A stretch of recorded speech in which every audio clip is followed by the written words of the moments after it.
FIR ಆಗಿದ್ರು police Swamiji arrest ಆಗಿಲ್ಲ ಯಾಕೆ? ಕಿರಣ್ ಕುಮಾರ್ ಶ್ರೀಗಳ ಬೆನ್ನಿಗೆ ನಿಂತ ಪೊಲೀಸರು.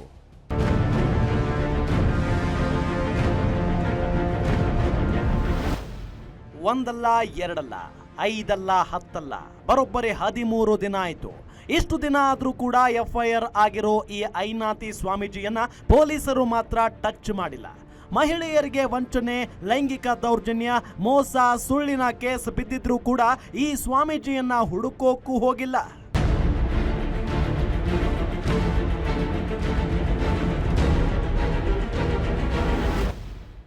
ಇದೇ ತಿಂಗಳು 15ರಂದು ಸುಬ್ರಹ್ಮಣ್ಯ ನಗರ ಪೊಲೀಸ್ ಠಾಣೆಯಲ್ಲಿ ಜ್ಯೋತಿಷಿ ಕಿರಣ್ ಕುಮಾರ್ ವಿರುದ್ಧ ಒಂದು ಕೇಸ್ ದಾಖಲಾಗಿತ್ತು.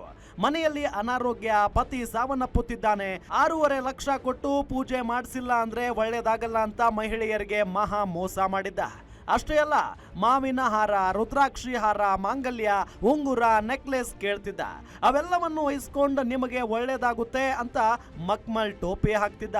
ಇದನ್ನೇ ನಂಬಿದ್ದ ಮಹಿಳೆಯರ ಮೈ ಕೈ ಮುಟ್ಟಿ ಮಜಾ ತಗೊಳ್ತಿದ್ದ. ಇದೇ ಆರೋಪದ ಅಡಿ ಈತನ ಮೇಲೆ ಎಫ್ಐಆರ್ ಕೂಡ ದಾಖಲಾಗಿತ್ತು. ಇಷ್ಟಾದ್ರೂ ಕೂಡ ಇದುವರೆಗೂ ಪೊಲೀಸರು ಅರೆಸ್ಟ್ ಮಾಡಿಲ್ಲ.